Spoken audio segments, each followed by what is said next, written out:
మా పేరు చెప్తాను. మా ఇద్దరే మేము 15 సంవత్సరాల నుంచి చేసుకుంటున్నాం. చేసుకుంటే ఆయనకి ఇప్పుడు లేదని అంటారు. అందులో మాకు ఇంట్లో అందరూ మీకున్నదంటే చేసుకుని బతుకులు. ఇక ఆయన మంచిగా లేకపోతే ఆయన మంచాన పడ్డాడు. ఇక చేసుకోకపోతే మీకు లేదని చెప్పి ఆయన మమ్మల్ని పక్కకు నుంచారు. ఎవరినో ఇంటి తిరిగిన వాడి తిరిగిన దేశాల్లో పెట్టి రెడీ చేసి మీకు లేదని బిల్లు చేస్తే వెనుక సీర ఆయన కాగితాలు ఉండి ఆ కాగితాలు రాలేదు అక్కడ నడుచుకున్నారు. అది రాసి ఇచ్చిన కాగితాలు. ఈరోజు సిరిసిల్ల మున్సిపాలిటీ పరిధిలోని 10వ వార్డుకు సంబంధించినటువంటి వార్డు కౌన్సిలరు బొలగం నాగరాజు గారు తను చేస్తున్నటువంటి గత 2 పర్యాయములు కౌన్సిలర్గా అయి అనేక రకమైనటువంటి ప్రభుత్వ నిధులను అక్రమంగా 9th ప్యాకేజ్ కాళేశ్వరం కాలువను భూమి లేనికుండా కానీ భూమి ఉన్నట్టు ఆర్ఐ మధును కలుపుకొని సుమారు ఒక 10 కోట్ల కుంభకోణాన్ని మరి పాల్పడ్డారు. మరి అదే కాకుండా నాగరాజు అక్కడ ఉంటున్న పేదలను మరి ఎంతో ఇబ్బంది చేస్తూ ఉంటున్నాడు. మొన్నటిదాకా బీజేపీ పార్టీలో ఉండి ఇప్పుడు మరి టీఆర్ఎస్ పార్టీలోకి వచ్చినటువంటి మరి ఆ టీఆర్ఎస్ గవర్నమెంట్ ఉన్నప్పుడు ఇవన్నీ కూడా అక్రమాలు జరిగినాయి అనేది మేము విజ్ఞప్తి చేస్తుంటున్నాం. మరి కేటీఆర్కి కూడా విజ్ఞప్తి చేస్తుంటున్నాం. దీని మీద స్థానిక ఎమ్మెల్యే కాబట్టి విచారణ జరిపించాలి. ఎవరైనా కానీ కూడా తప్పు చేసినప్పుడు తప్పే. మరి ఇట్లాంటి వ్యక్తులను చూసుకొని మరి మాడుగుల ముందయ్యకు సపోర్ట్ చేసుకుంటూ అక్రమంగా ఆయన భూమి లేకున్నా ఆ భూమిని ముద్దమెల్లే దున్నుకున్నటువంటి భూమిని కూడా అక్రమంగా వేరే వ్యక్తులకు ఎక్కియడం అన్నటువంటి జరిగింది. మరి విషయం చెప్తుంటున్నాము.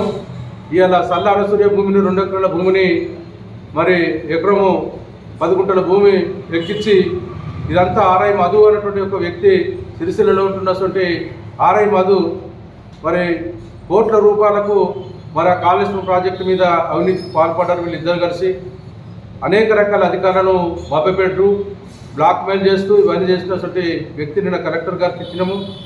ఇటు విషయాన్ని మరి కలెక్టర్ గారు వెంటనే మరి విచారణ జరపాలి. ఈ వ్యక్తులపైన తనే చర్య తీసుకోవాలి.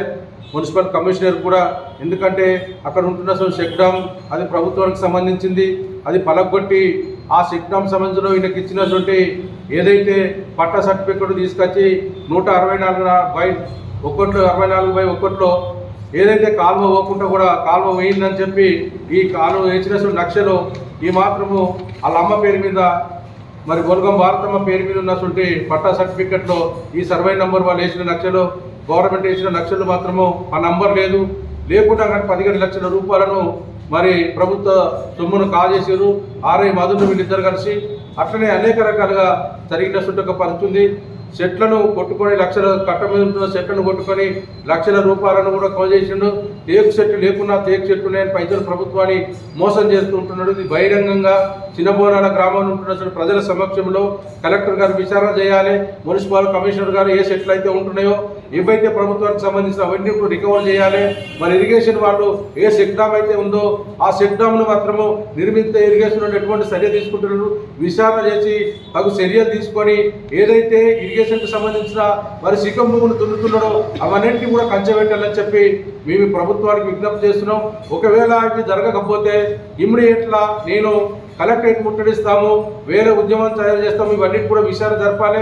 ఈ అక్రమాలు మరి ఇట్లాంటి పరిస్థితిలో ఉంటున్నటువంటి పరిస్థితి మరి మా పేరు మీద ఎక్కినా కానీ మరి మోడుగుల మండలం తీసుకొచ్చి అక్కడ వాళ్ళతో అనేక రకాల ఇబ్బంది చేస్తుండే ఊరిలో మా భూమి వచ్చింది పట్ట వచ్చినా కానీ కూడా వాళ్ళ తరఫున మరి తప్పు నిర్ణయం చేసుకొని ఇట్లాంటి వ్యక్తి మరి నాగరాజును ప్రభుత్వం వెంటనే ఈయన మీద విచారణ జరిపించాలని లేని పక్షంలో మేము తీవ్రంగా మరి చెప్తాం. ముఖ్యమైన విషయము కేటీఆర్కి విజ్ఞప్తి చేస్తున్నాము. మరి మీరు టీఆర్ఎస్ ప్రభుత్వం నిజాయితీ ప్రభుత్వమే.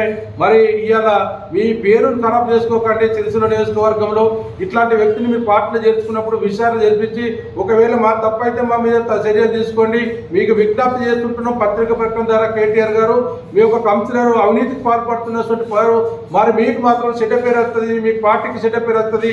మరి ఆయన చేసిండు కాబట్టే అక్రమంగా పాల్పడ్డాడు కాబట్టే బీజేపీ ఇంతకు టికెట్ ఇవ్వలేదు. అది టికెట్ ఇవ్వకపోయే కారణాలు ఇవన్నీ కూడా ఆయన చేసిన తప్పును బట్టే టికెట్ ఇవ్వలేదు. కాబట్టి ఇప్పుడు మళ్ళీ ఇండిపెండెంట్ గెలిచి మీ పార్టీలో చేరిన మరి ఈ బురదను మీరు చల్లుకోకండి. మేము విజ్ఞప్తి చేస్తుంటున్నాము. మీరు తక్షణమే ప్రభుత్వానికి ఆదేశించాలి. లేని పక్షాన మీ కౌన్సిలర్ పోతే మీ పార్టీ పరువులు ఫస్ట్ పోతుందని చెప్పి నేను ప్రభుత్వానికి కేటీఆర్ గారికి విజ్ఞప్తి చేస్తున్నాను.